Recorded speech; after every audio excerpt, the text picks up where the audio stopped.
Hello students, मेरा नाम है जगजीवन और मैं आपका बहुत बहुत स्वागत करता हूं हमारे चैनल वॉरियर जोन में।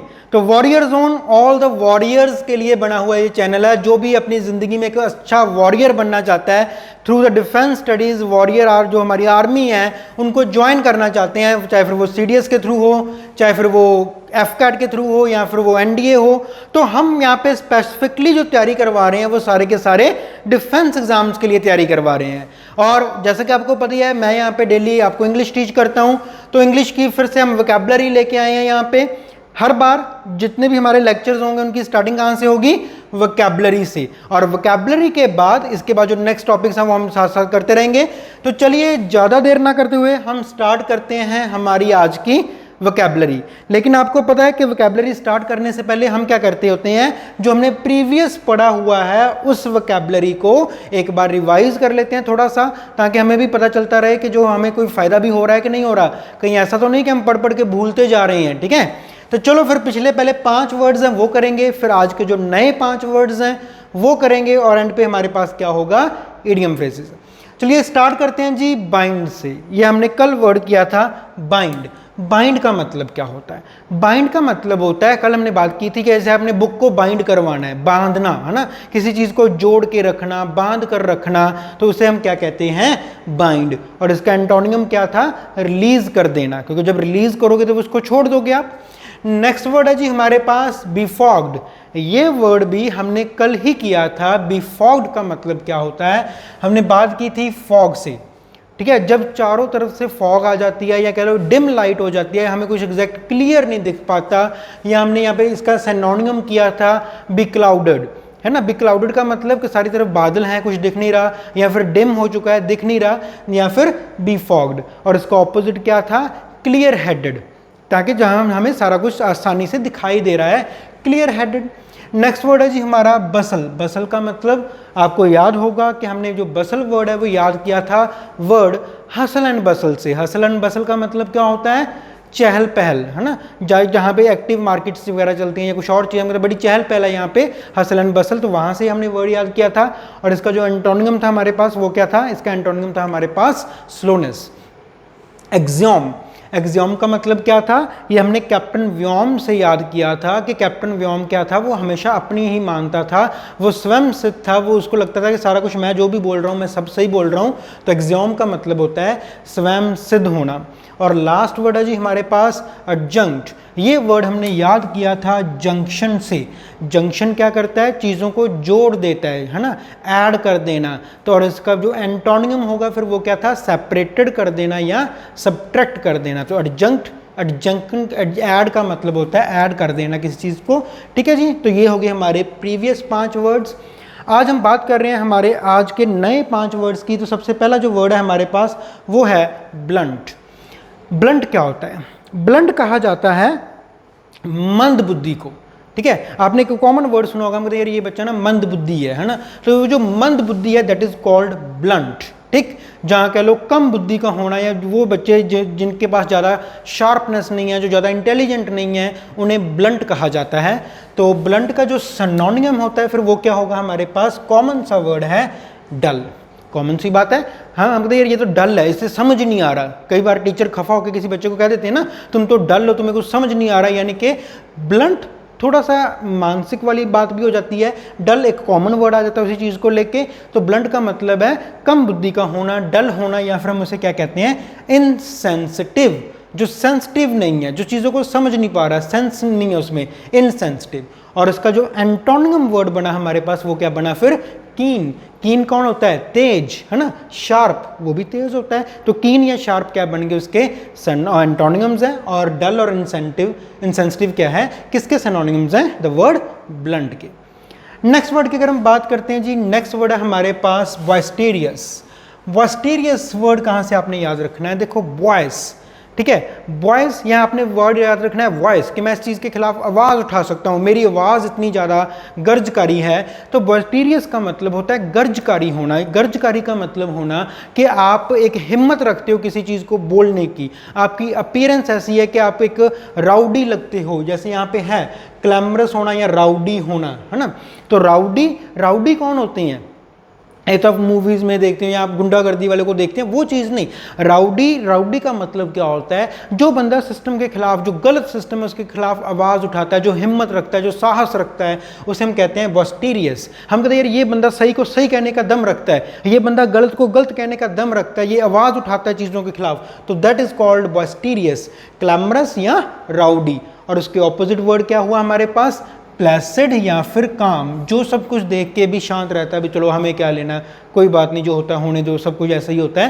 तो उसका एंटोनियम बन गया प्लेसिड या फिर काम, और इसका सिनोनियम क्या था? क्लैमरस और राउडी। पर किसके थे ये दोनों सिनोनियम? द वर्ड बॉयस्टेरियस के।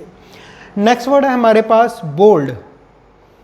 बड़ा कॉमन सा वर्ड है, ठीक है। कहीं ना कहीं बोल्ड बॉयस्टेरियस को ही डिफाइन करता है। हम कहते हैं ये बंदा बड़ा बोल्ड है, या कई बार जैसे लड़कियों के लिए ये वर्ड यूज़ होता है कि ये लड़की बड़ी बोल्ड है ना, ये टीचर बड़ा बोल्ड है, ये स्टूडेंट बड़ा बोल्ड है, ये ऐसा करता है वैसा करता है। तो बोल्ड का मतलब होता है एडवेंचरस होना, ठीक है, एडवेंचरस होना। तो इसका फिर जो ऑपोजिट क्या हो गया? टिमिड।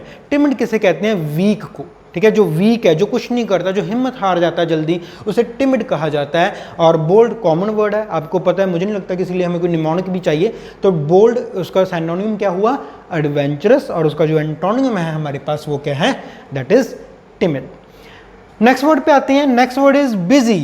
तो बिजी तो हम भाई सारे ही हैं आजकल, कोरोना चल रहा है, माना कि बाकी काम नहीं चल रहे, पर एटलीस्ट स्टडी तो अच्छी चल रही है ना। हम कहते हैं यार मैं बड़ा बिजी हूँ। अब देखो मैं बड़ा बिजी हूँ क्योंकि मैंने लेक्चर बनाने हैं, आप बड़े बिजी हो क्योंकि आपने वो लेक्चर देखने भी है, फिर उसके बाद आपने समझना भी है, आपने प्रैक्टिस भी करनी है। आप तो मेरे से भी ज़्यादा बिजी हो, मैंने तो सिर्फ यहाँ पे बनाना ही है लेक्चर। तो बिजी का मतलब क्या होता है? एक्टिव होना या इंगेज्ड होना। अगर आप किसी काम में इंगेज्ड हो, इंगेज्ड का मतलब क्या होता है? शमूलियत करनी। अब कॉमन सी बात है, अगर आप किसी काम में इंगेज्ड हो, आप शमूलियत कर रहे हो, तो आप कौन हो? आप बिजी हो गए उस चीज़ में, ठीक। या फिर आप एक्टिव हो, क्योंकि कोई भी काम कर रहे हो तो आप एक्टिव तो हो गए। और उसका जो एंटोनियम वर्ड बना हमारे पास वो क्या बना? आइडल या फिर लेजी। कॉमन सी बात है, आप बिजी नहीं हो, अगर बिजी नहीं हो तो आप क्या कर रहे हो? फ्री हो, लेजी हो या आइडल हो आप, है ना। लेजी एक्टिव का ऑपोजिट हो जाएगा लेजी, है ना। बिजी का ऑपोजिट क्या हो जाएगा? आइडल। तो कॉमन सा वर्ड है। The last one is calculating. अब ये कैलकुलेटिंग क्या होता है? देखो कैलकुलेटिंग, एक तो हम जो कैलकुलेशंस करते हैं, है ना, जोड़ घटाव करते हैं या कैलकुलेटर यूज़ करते हैं, वो एक अलग चीज़ है। यहाँ पे जो कैलकुलेटिंग है ना, ये किसी बंदे की पर्सनैलिटी के लिए वर्ड यूज़ किया गया है। यहाँ पे कैलकुलेटिंग होता है, जैसे हम कई बार कहते हैं यार ये बंदा बड़ा हिसाबी किताबी है, ठीक है। अब वहाँ पे हम कैलकुलेटर वाली बात नहीं कर रहे, ठीक है। ये कैलकुलेटर वाली बात भी नहीं है और ये पैसे वाली बात भी नहीं है, अभी चलो मैं बड़ा हिसाब किताब रखता हूँ भी, हाँ मैंने 10 रुपये इससे लेने वो लेना है। असल में कैलकुलेटिंग जो पर्सनैलिटी ट्रेट है ना, जो पर्सनैलिटी है हमारी, वो एक नेगेटिविटी को शो करता है। जब हम कहते हैं ये बंदा बड़ा कैलकुलेटिंग है, यानी कि ये बंदा बड़ा कैनी है। कैनी का मतलब होता है जो पेनी का हिसाब रखता है, ठीक है। डिवॉइस का मतलब होता है कि ये बंदा ना बड़ा रूखा सा है, ये ना किसी को माफ़ नहीं करता, किसी को कोई 2-4 पैसे छोड़ता नहीं है, ठीक है। तो ये कैनी है, ये डिवॉइस है। एक फिर वो बंदा आ जाता है आर्टलेस या ऑनेस्ट कहते हैं हम इसे, ठीक है। एंटोनियम क्या होता है? कैलकुलेटिंग का ऑपोजिट ऑनेस्ट कैसे होता है? देखो कैलकुलेटिंग होता है जो बंदा हर बार ना बस अपनी सोच में लेके चलता है, हाँ इधर से भी पैसा आ जाए, मैं यहाँ से भी पैसा ले जाऊँ। कैलकुलेटिंग वाला बंदा वो होता है, अगर मैं आपको इसकी बेसिक एग्जांपल देता हूँ, जैसे मान लो कोई छोटा सा बच्चा है ना, अब आपने क्या किया, उसको 10 रुपये दे के कह दिया भी यार ये ले 10 रुपये मेरे लिए ना ये चीज़ लेके आ। वो क्या करेगा? 9 रुपये की चीज़ लेके आएगा, 1 रुपया अपने लिए बचा के लेके आएगा, और आपको पता भी नहीं लगने देगा कि अच्छा ये चीज़ 10 रुपये की है कि 9 रुपये की है। That is called calculating. वैसे नहीं, वो ये नहीं कि उसने 10 रुपये आपने दिया और उसने 10 का हिसाब दे दिया, वो 1 रुपया अपने लिए बचा के लेके आ रहा है। इतना कैलकुलेशन उसका तगड़ा हो जाता है कि वो 1 रुपया अपने लिए भी बचा लेता है और आपको पता भी तक नहीं लगने देता है। दैट इज कॉल्ड कैलकुलेटिंग, ठीक है। उसने बेईमानी करके वो पैसा 1 रुपया बचाया, लेकिन जब उसका ऑपोजिट हमारे पास वर्ड आया तो वो क्या आ गया?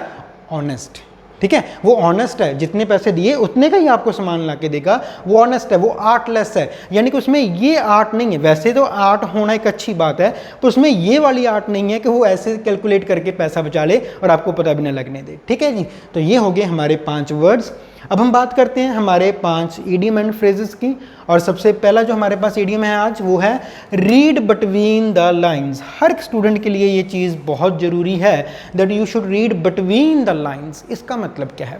असल में इसका मतलब होता है कि जो कहे गए शब्द है ना, चाहे आप किसी बुक में से पढ़ रहे हो, चाहे आपने कोई वीडियो सुनी है, चाहे आपने किसी बंदे के वैसे विचार सुन रहे हो, तो आप उसके डीप मीनिंग्स को समझो, जो आपको इसके छुपे हुए अर्थ हैं उनको समझना, उसे कहते हैं रीड बिटवीन द लाइन्स। अब इसकी मैं एग्जांपल देता हूँ। जैसे मान लो गांधी जी हैं। अब सबको पता है कि गांधी जी ने ये कहा था कि जब भी भाई आपके कोई एक बंदा थप्पड़ मारता है ना, तो आप ऐसा करो दूसरा गाल भी उसके आगे कर दो। अब इसका मतलब क्या हुआ? इसका मतलब ये नहीं है कि हाँ भी आपने जो थप्पड़ खाने वो पैर में ही खाने, एक थप्पड़ बुरा होता है ना, नजर लग जाती है, ऐसा कुछ नहीं है। इसका मतलब ये होता है कि जब आप रीड बिटवीन द लाइंस पढ़ रहे हो ना, अब गांधी जी ने कहा कि अगर भाई आप एक थप्पड़ खाओगे तो दूसरा गाल आगे कर दो, यानी कि आप उसको आगे से गुस्से से मत बोलो, आप क्या करो, उससे निम्रता से पेश आओ। अब जो वो बात चल रही है ना कि आप उससे निम्रता से पेश आओ, गांधी जी ने डायरेक्ट तो ना कहा, उनके कहने का मतलब ये था। तो ये चीज है read between the lines. Next word अगर हम बात करते हैं, डाई इन हार्नेस। डाई का मतलब क्या होता है? मर जाना, कॉमन सी बात है।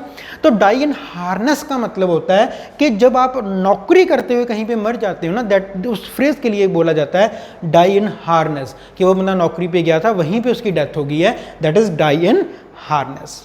नेक्स्ट है जी हमारे पास, take a leaf out of one's book. Take a leaf out of one's book का मतलब होता है किसी को लिमिटेड कर देना। Take a leaf out of one's book. अब मान लो क्या है कि जैसे बहुत सारे बुक में पेजेस हैं फॉर एग्जांपल, है ना, आपने क्या किया, उसमें से 2 या 4 पेजेस आपने अलग कर दिए। अब क्या हो गया, वो बुक लिमिटेड होगी, ठीक है, आप उससे बाहर नहीं सोच सकते, आप उतना ही करोगे, जो सोचने वाली शक्ति थी वो खत्म होगी। तो take a leaf out of one's book का मतलब है किसी बंदे को लिमिटेड कर देना, रिसोर्सेज में लिमिटेड कर देना, उसकी सोच को लिमिटेड कर देना। हमने कहा यार मैंने ये चीज़ तो उसकी हटा ही ली ना, अभी ये तो उधर जाएगा ही नहीं, तो take a leaf out of one's book.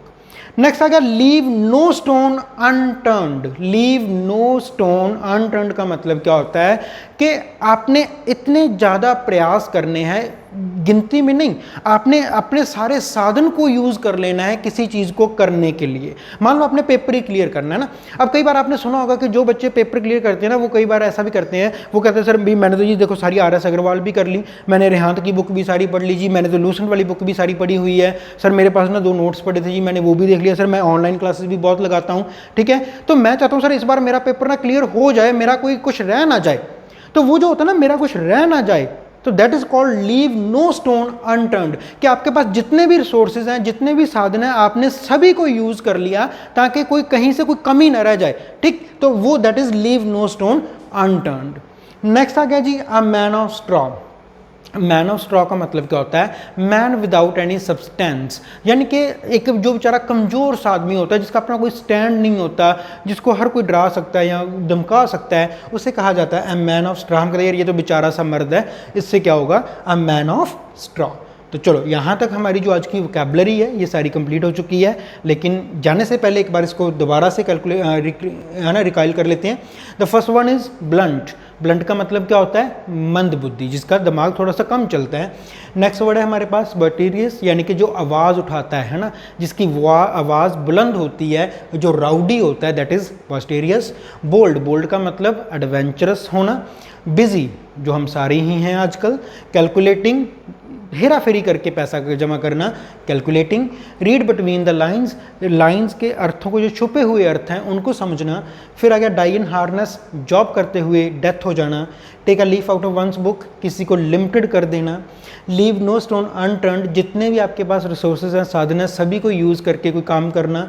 और लास्ट है जी हमारे पास अ मैन ऑफ स्ट्रॉ, एक बेचारा दुबला पतला या कह लो वैसे कम शक्ति वाला जो आदमी है, that is called a man of straw. तो यहाँ तक जो हमारी वोकैबुलरी है ये तो सारी हो चुकी है। अब जो हमारा नेक्स्ट करने जा रहे हैं, जो हमारा नेक्स्ट टॉपिक है, आज हम करेंगे वर्ड्स, जो reordering of the words in a sentence. उसके कुछ क्वेश्चंस का 5 क्वेश्चंस हैं, आज हम पहले वो करेंगे, इसके बाद फिर कोई नेक्स्ट नया टॉपिक स्टार्ट करेंगे। ओके, तो अब जो नेक्स्ट हम करने जा रहे हैं वो है हमारे पास ordering of words in a sentence.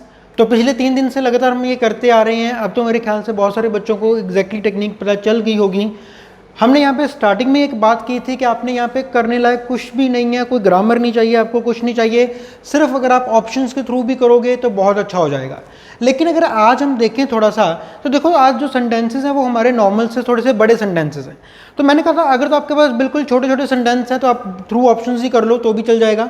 बड़े सेंटेंसेस हैं तो भी थ्रू ऑप्शन वाला जो रूल है वो तो हमारा यूनिवर्सल है, किसी भी सेंटेंस के ऊपर वो लगा दो थ्रू ऑप्शंस, आपको एग्जैक्टली जो सेंटेंस है वो पता चल जाएगा। लेकिन अगर हमें लगता है कि नहीं हम इतना टाइम वेस्ट नहीं करना चाहते, क्योंकि नियर अबाउट जो एग्जाम में हमारे हैं वो 10-15 से लेके 20 तक क्वेश्चंस भी आ जाते हैं, तो अगर मान लो 20 के 20 क्वेश्चंस ऐसे लॉन्ग सेंटेंसेस वाले आ जाते हैं तो हमारे लिए ये थोड़ा सा टफ हो जाएगा कि हम बार बार सारे सेंटेंसेस को, एक ही सेंटेंस को, क्योंकि 4 ऑप्शन हैं तो 4 बार पढ़ना पड़ेगा, तो टफ हो जाएगा। तो फिर हमने क्या देखा था, हमने देखा था कि कहीं ना कहीं कुछ ढूंढ के थोड़ा सा एक रिलेशन बनाते हैं, फिर उसी रिलेशन का कोई पेयर जो होगा वो किसी ऑप्शन में देखेंगे तो हमें थोड़ा सा आइडिया हो जाएगा। तो चलिए अब जो हम स्टार्ट करने जा रहे हैं, सबसे पहले हम एक बार एक सेंटेंस को पढ़ लेते हैं ताकि हमें थोड़ा सा आइडिया हो कि सेंटेंस क्या कह रहा है। तो पहला सेंटेंस ये है कि साइंटिस्ट से दैट से, साइंटिस्ट ने बोला है they have developed a new, उन्होंने कुछ नई चीज़ डेवलप की है, illnesses such as heart disease and cancer, illness है सच एज हार्ट डिसीज या फिर cancer, DNA tool that uses machine learning to accurately, कोई डीएनए टूल है जो मशीन लर्निंग को एक्यूरेटली लर्न कर रहा है, प्रेडिक्ट पीपल्स हाइट, किस चीज़ के लिए, तो prediction people's height and access their risk for serious. अब यहाँ तक पढ़ने के बाद हमें पता चला कि predict people's height and access their risk for serious क्या होगा, सीरियस इलनेस, ये आ सकता है, ठीक है। यानी कि सीरियस इलनेस का मतलब क्या हुआ, PQRS, ये हमारा जो S ऑप्शन है, S के बाद क्या आना चाहिए, यहाँ पे सीरियस के बाद इलनेस अटैच होगा, तो इलनेस वाला क्या है, Q। अब हमने देखना है कि कोई SQ का पेयर बन रहा है हमारे पास। फर्स्ट में देखें तो फर्स्ट में ही SQ का पेयर बन रहा है, फिर B सेकंड वाले में भी SQ का पेयर बन रहा है, ठीक है। C में SQ पेयर नहीं है, इसको एलिमिनेट कर दो, ये तो नहीं आएगा। अच्छा D में भी नहीं है, ये भी एलिमिनेट कर दो। अब क्या हुआ, हमारे पास 2 ऑप्शंस ऐसे बचे, यहाँ पे S और Q का पेयर बन रहा है, ठीक है। तो अब फिर हम पुरानी टेक्निक बना सकते हैं, या तो इन दोनों को पढ़ के देख लो, नहीं तो थोड़ा सा और डिफाइन कर लेते हैं। ये तो श्योर है कि S और Q आएगा, है ना। अब स्टार्टिंग एक बार P से हो रही है, एक बार R से हो रही है। अब ये देख लेते हैं, अगर हम P से स्टार्टिंग करते हैं तो फिर तो यही है कि साइंटिस्ट से they have developed a new, इसके बाद वो कह रहा है R आएगा। R ऑप्शन क्या था, new DNA tool that uses machine learning, तो ये सही लग रहा है कि scientist say that they have developed a new DNA tool. अगर हम ऐसा करते हैं, R को पहले रखते हैं, DNA tool that uses machine learning to accurately, scientist से they have developed a new, ये गलत हो जाएगा। Okay, developed a new predict people's height and, ये तो सेंटेंस नहीं बन रहा, तो जो हमारा बी ऑप्शन है वो भी एलिमिनेट हो जाता है, और यहाँ पे जो रिमेनिंग हमारा ऑप्शन आ जाता है that is A option, PRSQ, ठीक है जी। तो चलिए नेक्स्ट की तरफ बढ़ते हैं। अब नेक्स्ट मैंने नहीं आपको करवाना, आपके पास 1 मिनट का टाइम होगा, इन दोनों को आपने मुझे आंसर बताना है। कैसे बताना है, पहले आप पेयर बनाओगे, पेयर बनाने के बाद आपने उसका देखना है कि जो ऑप्शन है उसमें से कौन से पेयर वाले में वो चीज़ है, और आपने जल्दी जल्दी मुझे आंसर बताना होगा। मैं एक बार पहले आपको इसको रीड करवा देता हूँ।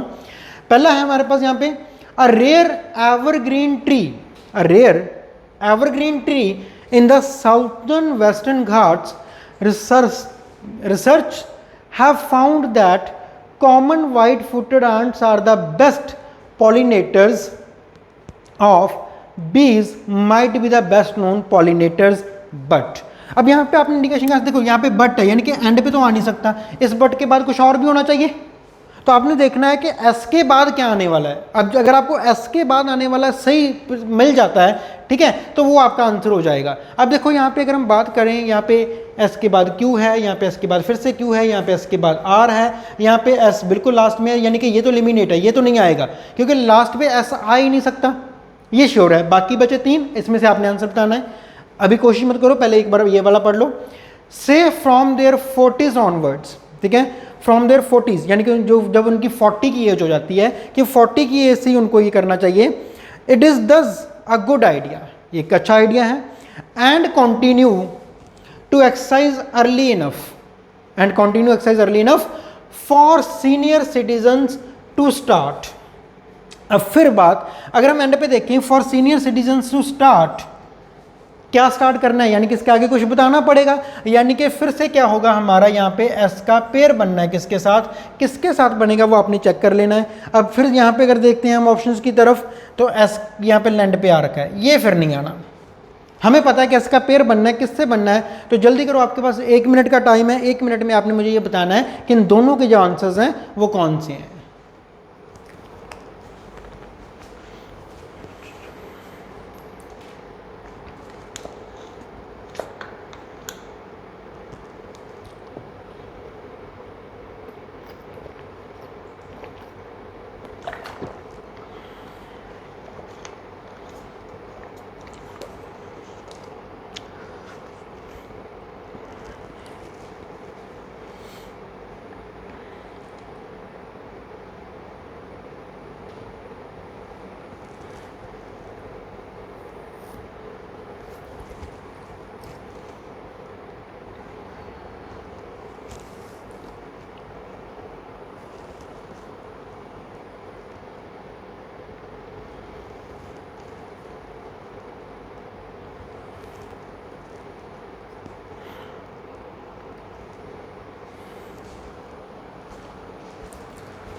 ओके जी, तो आपका टाइम एंड अप होता है। अब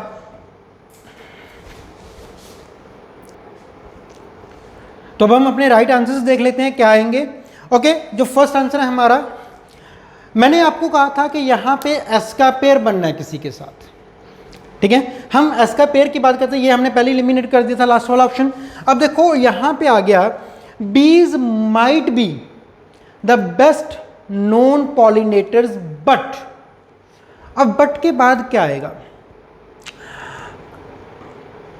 but a rare evergreen tree in the southern west Ghats, तो आ नहीं सकता। But researchers have found that common white footed ants are the best pollinators, ये आ सकता है, ठीक है। वो कह रहा है कि bees might be the best known pollinators but researchers have found that, okay, अगर इसको हटा दें, but common white footed ants are the best pollinators. तो अगर हम बात कर रहे हैं कि एस के बाद आर आ सकता है, तो मेरे ख्याल से इसमें कोई प्रॉब्लम नहीं है, बिल्कुल आ सकता है। देखो एस के बाद आर वाला और कोई पेयर तो नहीं बन रहा, तो हम देखते हैं जरा, इसको एक बार हम पढ़ के देखते हैं क्या ये सही बन रहा है कि नहीं बन रहा। सर स्टार्टिंग हमने क्यू से करनी है, चलो क्यू की बात करते हैं। रिसर्चर्स की बात हो रही है, रिसर्चर्स हैव फाउंड दैट, यहाँ तक बात सही है। रिसर्चर्स हैव फाउंड दैट, क्या फाउंड किया है, बीज might be the best known pollinators, जो बीज है वो बेस्ट नोन है, आज तक की सबसे जानी पहचानी जो पॉलिनेटर्स हैं वो बीज है, have found that bees might be the best known pollinators but common white footed ants are the best pollinators of a rare evergreen tree in the southern western Ghats, तो that is the right answer. So ये भी अब eliminate हो गया option, ये eliminate हो गया। The right option is we have QSRP। Okay जी, अगर हम नेक्स्ट बात करते हैं, से फ्रॉम देयर 40s ऑनवर्ड, अब यहाँ पे भी हमने बात की थी for senior citizens to start, क्या स्टार्ट करना है, कैसे करना है। ओके, अगर हम बात करते हैं इसके बाद P की, टू स्टार्ट से from there 40s onward, to start से नहीं आता, अगर टू स्टार्ट फ्रॉम डायरेक्ट आ जाता तो फिर तो पी आ सकता था, यानी कि इसके बाद पी का ऑप्शन तो नहीं आना। टू स्टार्ट इट इज दस अ गुड आइडिया, ये कहीं ना कहीं थोड़ा बहुत अगर देखें तो चलो हमें लग रहा है कि to start it is a good idea, पर बात ये है कि प्रॉपर सही नहीं बैठ रहा। चलो एक बार कुछ देर के लिए रख लेते हैं कि अगर एस के बाद क्यू वाला कोई ऑप्शन देखते हैं हम, क्या एस के बाद क्यू ऑप्शन है, यहाँ पे एक हमारे पास ऑप्शन है, यहाँ पे एस के बाद क्यू आ रहा है। पहले इसी को पढ़ के देख लेते हैं कि पी से स्टार्ट करते हैं, एस क्यू वाला ऑप्शन देख लेते हैं हम। पी से from there 40s onward and continue to exercise early enough, and continue, तो यहाँ पी का जो पेयर है वो आर से नहीं बन रहा, तो ये तो एलिमिनेट हो गया, ठीक है। अब हम एस का पेयर और किसी से बना के देखते हैं। देखो ये हमने पहले एलिमिनेट कर दिया, ये हमने पढ़ के एलिमिनेट कर दिया, फिर से एस का पेयर बना रहे हैं हम, किसके साथ, आर के साथ बना के देखते हैं।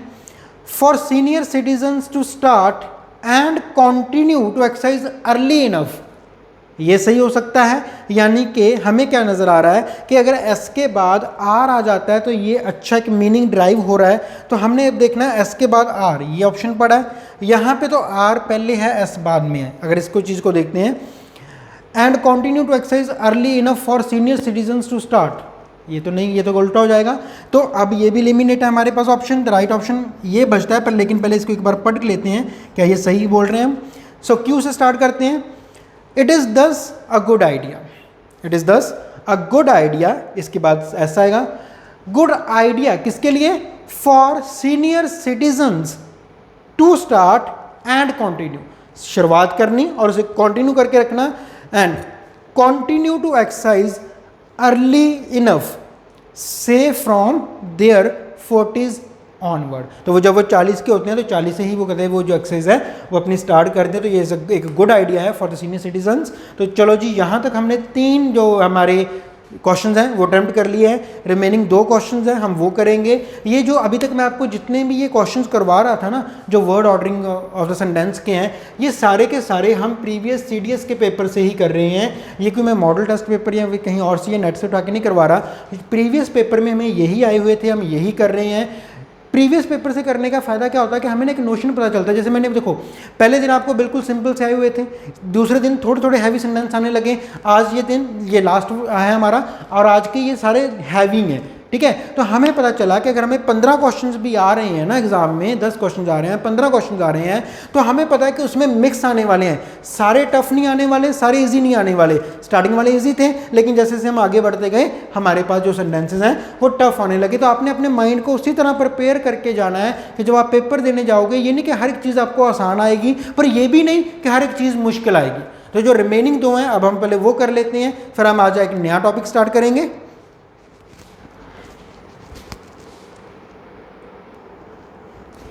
ओके, तो अब जो हमारे रिमेनिंग 2 क्वेश्चंस हैं वो कर लेते हैं। अब बात चल रही है साइंटिस्ट हैव डिटरमाइंड, साइंटिस्ट है डिटरमाइंड है injury in animals and humans, इनको इंजरी है जो एनिमल और ह्यूमन में, that is linked to the severity of spinal cord a gene signature. ठीक है जी। तो अब इस तरह से अगेन सेंटेंस को पढ़ के हमें तो कुछ नहीं नजर आ रहा कि क्या हो रहा है क्या नहीं हो रहा है, तो इसको अब थोड़ा सा ध्यान से पढ़ते हैं, कह लो थोड़ा सा ध्यान से रीऑर्गेनाइज करने की कोशिश करते हैं। तो बात हो रही है किसी इंजरी की और बात हो रही है साथ में स्पाइनल कॉर्ड की, जीन सिग्नेचर की बात हो रही है, ठीक है। तो ओके चलो स्टार्ट करते हैं। पहले कि अगर यहीं से स्टार्ट करते हैं कि साइंटिस्ट हैव डिटरमाइंड, साइंटिस्ट है किसी चीज़ को लेकर डिटरमाइंड है, क्या है वो, scientist have determined a gene signature की बात हुई। अगर हम मान लो वैसे भी पेयर बना के देखें, लास्ट में उठा के चलते हैं कि जीन सिग्नेचर है ना, किसी जीन की बात हुई, a gene signature that is linked to the severity, यानी कि एस के बाद आर का पेयर बन रहा है। अगर मैं एस के बाद पी का पेयर बना के देखता हूँ, अ gene signature scientist have determined, a gene signature scientist नहीं आएगा, अ gene signature injury in animals and humans ये आ सकता है, पर उससे भी ज़्यादा बेटर क्या लग रहा है हमें, a gene signature that is linked to the severity of spinal cord injury. अब देखो अगर वैसे भी चलो एस को भी छोड़ दो, नहीं भी पता चल रहा, एस को भी छोड़ सकते हैं, आर को पकड़ लेते हैं कि यहाँ पे जी severity of spinal cord injury, ये तो श्योर है ना हमें कि स्पाइनल कॉर्ड इंजरी की बात चल रही है। तो यहाँ पे आर के बाद क्यू का आना परमानेंट है, यानी कि आर के बाद क्यू परमानेंट है, आएगा ही आएगा। जो आर का पेयर है वो है क्यू से। अब देखते हैं कि कितने जो हमारे पास ऑप्शंस हैं जहाँ पे आर और क्यू का पेयर बन रहा है। तो पहले में आर क्यू पेयर बन रहा है, यहाँ पे जो क्यू आर है ये तो उल्टा हो गया, क्यू आर ये भी उल्टा हो गया, क्यू आर ठीक है ये क्यू आर है उल्टा हो गया, आर क्यू चाहिए हमें, तो यानी कि 3 तो वैसे हमने एलिमिनेट कर दिए। ठीक, अब बाकी क्या बचा हमारे पास, एक पी एस आर क्यू। अगर हम इसको देख लेते हैं, चलो एक बार पहले इसको पढ़ ही लेते हैं, अगर नहीं आया तो हम कोई और आंसर देखेंगे। पी साइंटिस्ट हैव डिटरमाइंड, यहाँ तक तो बात सही है, scientist have determined a gene signature, ऐसा ना था, a gene signature that is linked to the severity of spinal cord injury in animals and humans. That's all, सब कुछ बन गया। ठीक है, एक बात क्या हो रही है कि जो साइंटिस्ट हैं, साइंटिस्ट वो डिटरमाइंड है, scientist have determined a gene signature that is linked to the severity of spinal cord injury in animals and humans. चलो तो राइट आंसर हमारे पास अब क्या आया, ए पी एस आर क्यों। अगला बहुत ही इजी है, ये आपके माइंड के साथ रिलेटेड है, आपकी रीडिंग हैबिट्स के साथ, स्टडीज हैबिट्स के साथ रिलेटेड है। तो मैं चाहता हूँ कि बिना मेरी हेल्प लिए आपने क्या करना है, जल्दी से मुझे इसका आंसर बता देना है। आपके पास 1 मिनट है, जल्दी से इसे रीअरेंज करके मुझे इसका आंसर बताऊँ।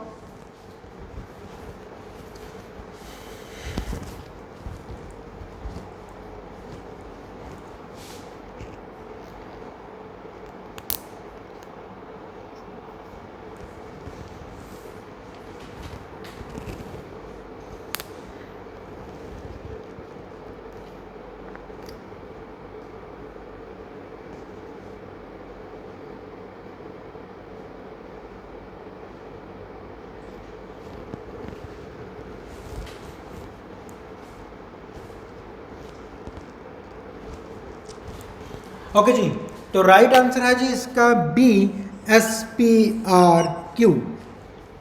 तो जिनका आंसर सही गया, वेल डन। अब जिनको नहीं समझ आया ये आंसर कैसे आ गया उनके लिए है। अब देखो SPRQ आंसर क्यों आया।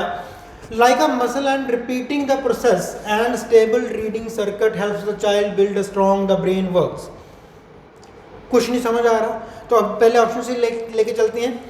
The brain works like a muscle, बात सही चल रही है। वो तो जो ब्रेन है, द ब्रेन वर्क्स ऐसा आ गया, like a muscle and repeating the process, repeating the process, फिर आ गया are, helps the child build a strong and stable reading circuit. Common सी बात है भाई, सब कुछ। अगर मान लो आपने इसको कैसे करना था, द ब्रेन वर्क्स, यहां से भी एक ब्लेड उठा सकते थे कि कहीं ना कहीं ये हमारी स्टार्टिंग ही बन रहा है। द ब्रेन वर्क्स, देखो अगर हम बात करते हैं like a muscle and repeating the process, ये स्टार्टिंग नहीं हो सकती।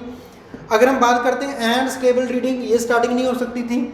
हेल्प्स द चाइल्ड बिल्डिंग, ये स्टार्टिंग नहीं हो सकती थी। क्यों, यहाँ पे वर्ब आ गई, यहाँ पे कनेक्टर आ गया, ठीक है। Like a muscle and repeating, ये किसके साथ भी इसका कॉम्बिनेशन नहीं बन रहा था। तो बाकी तीन तो वैसे ही हमारी स्टार्टिंग्स नहीं थी, एस से स्टार्टिंग हो रही थी, और एस की स्टार्टिंग कहाँ पे थी, एक ही ऑप्शन में, दैट इज बी। अगर स्टार्टिंग भी नहीं देखना था, मान लो हम यहाँ से चलो लेके चलते कि यहाँ पे बात हो रही है एंड स्टेबल रीडिंग, एंड है तो यानी कि इसके आगे कुछ ना कुछ तो आएगा। अब इस एंड के आगे प्रोसेस एंड स्टेबल रीडिंग, या फिर सर्किट, तो इसी का आ गया अ स्ट्रॉन्ग एंड स्टेबल रीडिंग, ये आ सकता है। वर्क्स एंड स्टेबल, देखो वर्क्स एंड स्टेबल तो आ नहीं सकता था। Repeating the process and stable reading, ठीक है, ये आ सकता था। या तो क्या आना था कि क्यू के बाद पी आ सकता था, पी के इससे पहले क्यू के पहले पी आ सकता था, या क्यू के पहले आर आ सकता था, ठीक है, पी क्यू या फिर आर क्यू। तो अब हमें देखना था कि क्यू तो हमारे पास है, क्यू से पहले कौन सा आ रहा है, build a strong and stable reading, R Q. तो आर क्यू का कोई पेयर था हमारे पास, यहाँ पे था, इसमें तो आर क्यू का पेयर ही नहीं था हमारे पास, ठीक है। यहाँ पी क्यू का पेयर किसी और में था, पी क्यू भी और कहीं पे नहीं था। सो राइट आंसर ओवर हियर हमारे पास क्या है, बी है। तो ये वो क्वेश्चंस होते हैं आप जिनको अपने जितने मर्जी मेथड से बना लो, आप जहाँ से मर्जी कोई पेयर तैयार कर लो, चाहे आप 2 को लेके पेयर तैयार कर लो, जो चारों को वैसे पढ़ के देख लो। जितना ज़्यादा आपका माइंड फास्ट वर्क करेगा उतनी जल्दी आपको इसका आंसर मिल जाएगा। आप 2-3 चीज़ों को एक साथ लेके चलती हो कि यहाँ से स्टार्टिंग हो सकती है कि नहीं हो सकती, इसके बाद ये वाला ऑप्शन सही बैठेगा या नहीं बैठेगा, ये मीनिंग ड्राइव हो रहा है कि नहीं हो रहा। जितनी जल्दी आप माइंड को फास्टली एनर्जेटिकली आप यहाँ पे काम पे लगाओगे, उतनी ज़्यादा जल्दी आपको एक्यूरेट और अपना आंसर जो है वो मिलते जाएंगे। तो यहाँ तक हमारे ये सारे जो हमने करने थे questions word in ordering sentence के, वो सारे हो चुके हैं। अब हम स्टार्ट करते हैं हमारा नेक्स्ट टॉपिक।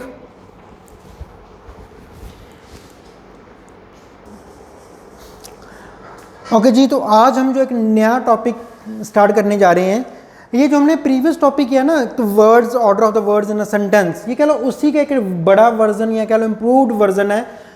पहले हम क्या करते थे कि हमारे पास सेंटेंस एक सिंगल हुआ करता था, उसमें हमने उसके पार्ट्स थे, हमने उनको रीअरेंज करके एक सिंगल सेंटेंस बनाना था। अब इसे कहते हैं पैराजंबल या रीऑर्डरिंग ऑफ द सेंटेंसेस। वो एक सेंटेंस था, यहाँ पे मल्टीपल सेंटेंसेस हैं जिनको हमने रीऑर्डर करके एक प्रॉपर पैराग्राफ बनाना है, ताकि वो मीनिंग वाइज है ना, उसका जो ऑर्डर है वो सही हो जाए, ठीक है जी। अब इस चीज़ को करने के लिए भी हमने क्या करना होता है, इस चीज़ को करने के लिए आपके पास 2 ऑप्शंस हैं। यहाँ तो वही पुराने वाला ऑप्शन कि आप किसी दो सेंटेंसेस को पेयर पेयर में जोड़ते जाओ, फिर हम एक प्रॉपर उसको पेयर बना के लिख देंगे। या आप ऐसा कर सकते हो कि पहले फर्स्ट ढूंढ लो, सेकंड ढूंढ लो, थर्ड ढूंढ लो, ऐसा भी किया जा सकता है। या हम ऐसा भी कर सकते हैं कि इस वाले सेंटेंस के बाद क्या आएगा या पहले क्या आएगा। तो बहुत सारे ऑप्शंस होते हैं हमारे पास। तो चलिए जो आज हम स्टार्ट कर लेंगे ना इस चीज़ को, जो जिस मेथड से मैं करवा रहा हूँ, ठीक है, वो मेथड हम देखेंगे। क्या करेंगे हम, एक पहले सबसे पहले पहला सेंटेंस पढ़ेंगे। सेंटेंस पढ़ने के बाद हम एक डिसाइड करेंगे कि जो नेक्स्ट सेंटेंस है वो उसके पहले होना चाहिए या उसके बाद में होना चाहिए। कितनी पहले कितनी बाद में, इमीडिएटली पहले इमीडिएटली बाद में, इससे फ़र्क नहीं पड़ने वाला। हम सिर्फ इतना डिसाइड करेंगे कि जो ए के बाद जो बी सेंटेंस है, बी पहले आएगा या फिर बी बाद में आएगा, हमने ये डिसाइड करना है। ओके, चलो अब हम बात करते हैं। सबसे पहले फर्स्ट सेंटेंस को पढ़ते हैं। But also makes us virtuous and happy. पहले एक बार सारा पढ़ लेते हैं कि बात क्या हो रही है। But also makes us virtuous and happy. Money can show us all the roads to happiness, but not happiness itself. It not only gives us the necessity and comfort of life, but money is merely a means, and man is always more important than money. Money is the foundation of our society, and it enables us to attain our cherished ambitions. चलो, money की बात हो रही है चारों तरफ। तो अगर हम बात करते, देखो ये तो बड़ा सिंपल सा पैराग्राफ है, इसके बाद हम टफ वाले भी करेंगे। तो अब देखो, अगर हम इसको वैसे ही देखें कि इसमें से पहला सेकंड थर्ड कौन सा आएगा, वो भी हो सकता है। जो मेरे वाला ऑप्शन है हम उसके तरीके से भी इसको करके देखते हैं। अब देखो वो कह रहा है कि but also makes us virtuous and happy. यहाँ पे हमने पढ़ा था, it not only gives us the necessity and comfort of life, but also makes us virtuous and happy. यानी कि ये तो मुझे पक्का परमानेंट पता है कि सी और ए का पेयर बनने वाला है। जब भी सी आएगा तो सी के इमीडिएटली बाद ए ने आना ही आना है, ये श्योर है, ठीक है। सी के इमीडिएटली बाद क्या आएगा, ए, क्योंकि ये मैंने पेयर बना दिया, मुझे पता है। It not only gives us but also, क्योंकि नॉट ओनली का पेयर किससे बनता होता है, बट ऑल्सो से। तो हमें और कुछ देखने की जरूरत ही नहीं है। ये इंग्लिश का पेयर बेसिस सिस्टम है कि नॉट ओनली का पेयर हमेशा बट ऑल्सो से बनेगा। तो सी के बाद ए आना है, ये पक्का आना है, ठीक है जी। अब हम बात कर लेते हैं यहाँ पे, बट एक और लिखा हुआ है, पर यहाँ देखो यहाँ पे बट ऑल्सो नहीं है, तो इसलिए नॉट ओनली के बाद बट वाला ऑप्शन नहीं लगा सकते हम, ये वाला आएगा।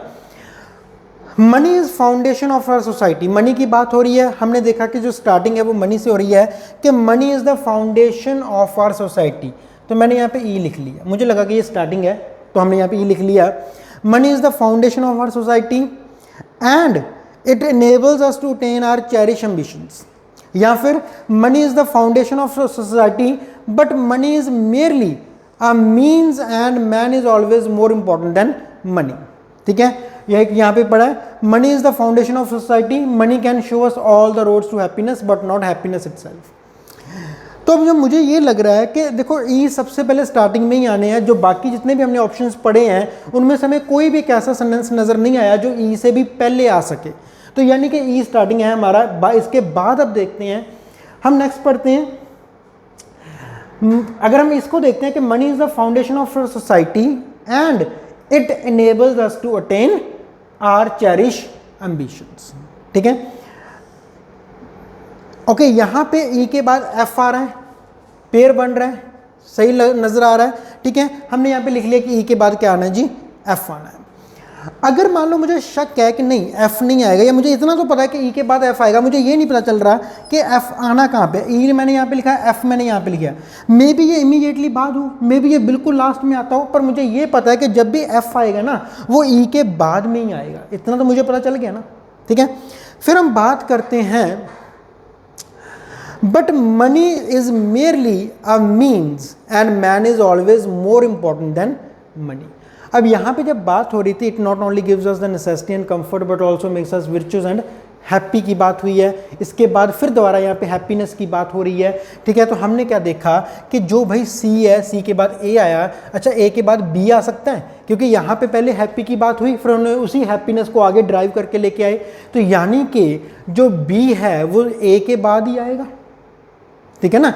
अब क्या, अगर हम इसको एक बार साथ पढ़ के देखते हैं, it not only gives us the necessities and comforts of life but also makes us virtuous and happy. Money can show us all the roads to happiness but not happiness itself. Money हमें वो रास्ता तो दिखा सकती है जिससे हम खुश हो सकते हैं, पर मनी खुद कभी भी हैप्पीनेस नहीं होती। तो यानी कि मुझे पर श्योर है कि ए के बाद तो बी आएगा। मुझे 3 अपने बिल्कुल सही मिल गए हैं कि सी ए बी आएगा, ठीक है। अब मुझे ये भी पता है कि ई के बाद एफ आएगा। बाकी क्या बचा, सिर्फ एक डी ऑप्शन मेरे पास बाकी बचा है, मैंने इसको एडजस्ट करना है। और मुझे ये भी पता है कि इनके बीच कुछ नहीं आ सकता। अब डी के ऑप्शंस कहाँ बचे हैं, या तो ई और एफ के विचकार यहाँ पे डी आएगा, या ई एफ यहाँ पे डी आएगा, E F D C A B, ठीक है। या मैं कह सकता हूँ कि E F C A B D यहाँ पे आएगा। 3 ऑप्शंस हैं, 3 जगह मेरे पास अभी खाली पड़ी हैं। मुझे ये पता है कि सी के इमीडिएटली बाद ए आना था, ए के इमीडिएटली बाद बी आना था। ये श्योर है, इनके बीच में स्पेस नहीं बचती है। यहाँ पे स्पेस है, ई के बाद एफ आएगा, पर अभी तक हम ये इस चीज़ को लेके श्योर नहीं है कि ई के इमीडिएटली बाद एफ आएगा या कहीं बाद में आएगा, ठीक है। तो चलो 3 जगह जहाँ पे डी आ सकता है, अब हमने सेट करना है। अच्छा, ई के बाद अगर डी को पढ़े, money is the foundation of our society but money is merely a means and man is always more important than money. या फिर money is the foundation of our society and it enables us to attain our cherish ambitions but money is merely. अब क्या हो रहा है, मुझे ये नजर आ रहा है कि ई के बाद एफ और एफ के बाद डी की बात सही बन रही है, ठीक है। पहले उसने मनी के बारे में बात की, फिर उसने ये बताया कि ये इनेबल करती है, पर साथ ही उसने फिर कह दिया कि मनी इतनी भी ज़्यादा इंपॉर्टेंट नहीं है, वो सिर्फ एक साधन है, पर वो कभी भी मैन से ज़्यादा इंपॉर्टेंट नहीं है। तो यानी कि अब मेरा जो ऑर्डर बनता जा रहा है वो क्या बन जा रहा है, ई एफ डी, ठीक है, E F D C A B. अब जरा इसको सारे को पढ़ के देख लेते हैं हम, क्या ये सही नजर आ रहा है। ओके, सबसे पहले ई से स्टार्ट करते हैं।